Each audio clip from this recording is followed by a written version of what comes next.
Hello students, I am Dr. Himanshu Sarkar.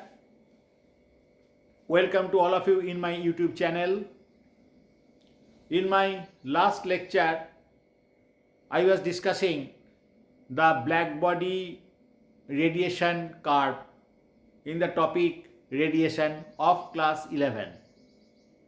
Now I will discuss the different aspects what we can get from this perfectly black body radiation curve or called spectral intensity distribution curve. Before that, I request to all of you to subscribe my channel so that all of my channel contents you can easily view it.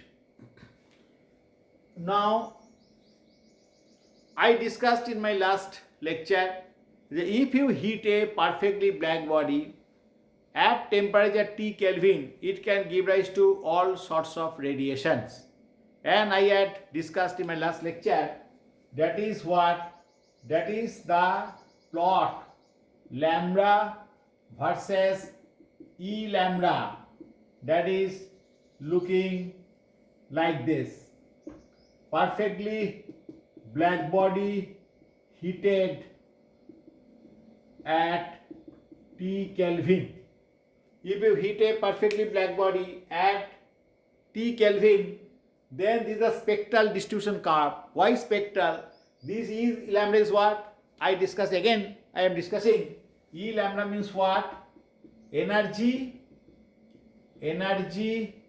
emitted per second per unit area from a perfectly black body heated at temperature T Kelvin and at a particular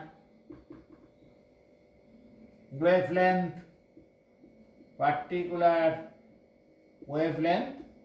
lambda. Don't get confused. Maximum students tell E means what? Energy emitted by the perfectly black body when heated at temperature T Kelvin. That's not true. Energy emitted per second per unit area through a perfectly black body when heated at temperature T Kelvin and at a particular wavelength lambda. That is the meaning of E lambda. Alright. So this curve is what? Lambda versus E lambda plot when the perfectly black body heated at temperature T Kelvin. I think understand, no problem. So from this graph, what interesting facts you can observe? This curve is a continuous one. First of all, you see it? That is, and why this curve is called spectral intensity distribution curve. This is called spectral. This is called spectral intensity distribution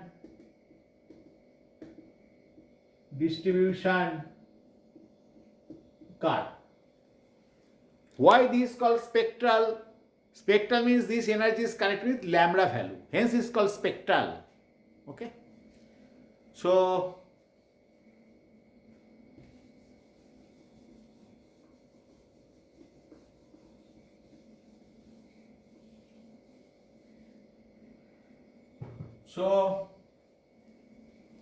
if these two conclusions is there. First conclusion is what? This is a continuous curve. Number one, this is a continuous curve. Okay. Number one information is that it is continuous. It is continuous curve. It is continuous curve for all sorts of wavelengths lambda.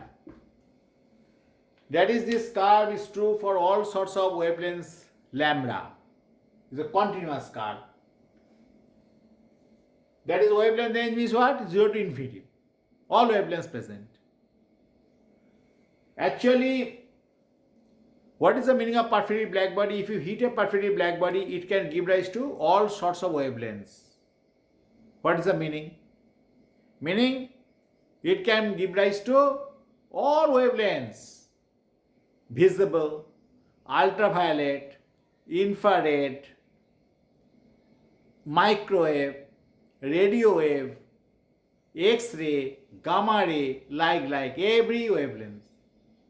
All wavelengths, if we hit a perfectly black body, we can get all sorts of wavelengths. That is the main characteristic feature of the perfectly black body.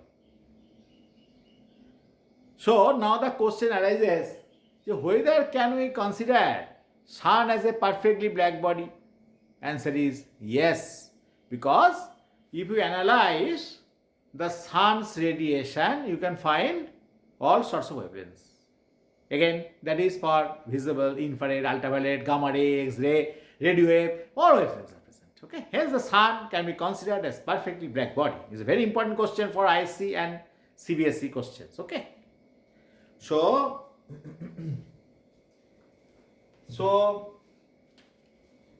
all sorts of lambdas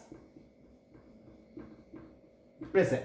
Another, very interesting factor, at a particular value of lambda, energy emission will be maximum. This value of lambda is called lambda m, corresponding to the energy. At a particular value of lambda called lambda m, energy emission is maximum. Other wavelength it falls. Okay. So at a particular wavelength, lambda is equal to lambda m, energy emission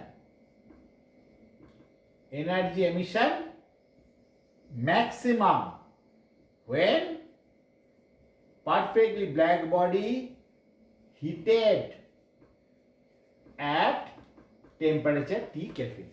When a perfectly black body heated at temperature T Kelvin, there is a particular wavelength lambda called lambda m when the energy emission is maximum. That is the peculiarities. That is a very peculiar feature of the perfectly radiation curve. Okay. So 3 points important. This continuous curve for all sorts of wavelength, all sorts of lambdas present at a particular wavelength, lambda m, energy emission will be maximum for a particular heated at temperature T Kelvin. I think students, it is clear to all of you. I am stopping my class here. Thank you. In my next lecture, I will discuss the radiation curve natures.